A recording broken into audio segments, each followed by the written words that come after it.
In Spain, football is an element that has a lot of weight and importance for the promotion of Spain in the world.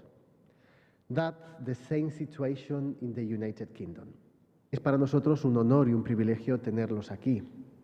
Son profesionales del fútbol a los que queremos agradecer sinceramente que hayan aceptado nuestra invitación para estar hoy en nuestro centro. Nuestro centro que no deja de ser la institución que forma parte de la misión cultural diplomática española en el Reino Unido y que por tanto apuesta por el fútbol como marca esencial de marca España. Como he dicho en mi introducción en inglés, el fútbol en España forma parte de marca España como un elemento de promoción importante del país en el mundo. Por tanto, es lógico que en el Instituto Cervantes de Mánchester iniciemos actividades relacionadas con el fútbol. Now I'm giving the floor to Ángel López, who will kindly present our guests. Thank you very much for coming. Thanks. Quiero presentar a Quique de Lucas, que fue, o siempre, yo creo que nunca se deja de ser jugador, ¿no? Siempre se siente como jugador. Un gran futbolista, un exjugador español que jugó en Inglaterra, que jugó en la Premier League, que jugó en el Chelsea y creo que además ahora trabaja en Sky News. Él va a hablar en inglés, vais a poder entenderle perfectamente y la idea es que pasemos esta tarde y mañana por la mañana charlando y divagando sobre fútbol, que es lo que más nos gusta, y sobre fútbol y cultura. Así que os dejo con Quique de Lucas, exjugador español, muchos años en España en grandes clubes, internacional por España en categorías inferiores y exjugador español en la Premier League. Os dejo con él. Muchas gracias, Quique. I'm trying to explain my experience as a footballer and a human being. Coming from Spain to a new country, I was 20, 21, 23. I have a spell in France, in PSG, 6 months there, and it was tough. I was a young player, not a lot of experience.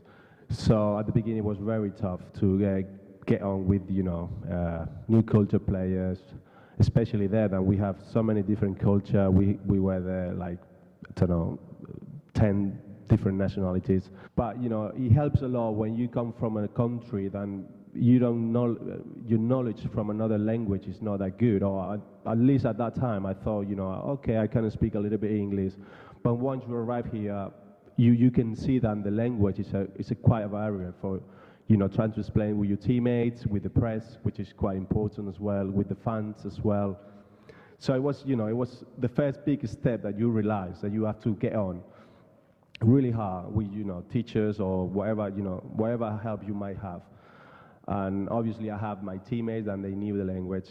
And I will say that because, I like to say that because what I see when, it's not many English players go abroad to play, but when they do, you can tell, you can see that the language is a big step for them. I have to put my feet there, really strong with the language, and from that point on, I start enjoying a bit more, what is the Premier League in a way. Spanish football is more technique. The talent in Spain is much different than here. We got talent, for us, talent is a player that he can, associate with another teammates, find a ways, keep the ball, very, very skillful, technique, which is here, the talent is more physical. It's been changing quite a while since, I left Chelsea, but that's the talent they like here. You play away and you see, stand with all your fans there. It's like your responsibility increase. And you don't want to turn them down. I mean, you want to do your best. You want to do everything you can to at least make them feel proud of you, And that's another thing that I think you can see very, very soon as you travel with your team. I remember, every week we have fights training. One time was Lampard with someone else, and Deschamps with someone else.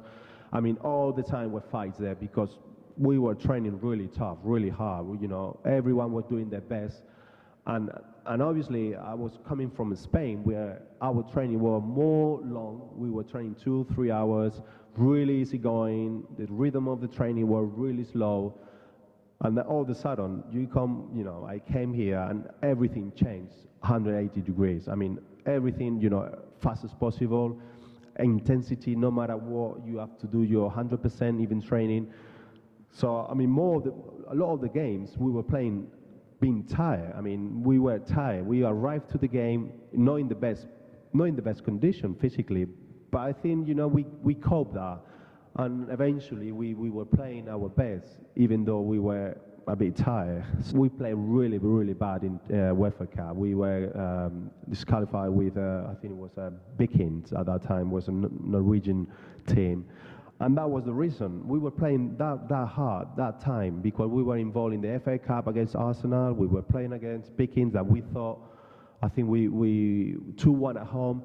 We thought, okay, that's done. And then we went to Norway and they beat us and we were out. So at that point we thought, I mean, anyone can beat us and we need to get 4. And what the chairman, he was telling us, we really need to get the championship. Otherwise, the club is really in trouble financially. We might get in administration and we don't want to think what's coming. So you better get on the Champions League. And we did it. And at that summer, Abramovich came and, the rest is history. But what I'm saying, that's the big difference as well. The intensity of the FA Cup, the Premier League is amazing. I think also it's because the way the referees manage the games, that's very important. So as a player, it was really difficult to come in and perform well because on 2-3 runs, you were dead. I mean, you couldn't feel your legs. So every single training, you would, preparing yourself, thinking, okay, this game I'm not going to play. I better, get ready for my 20 minutes, my 30 minutes. For how many minutes I'll be on for, I have to be ready. So that's another big change. Be reserved in the Premier League.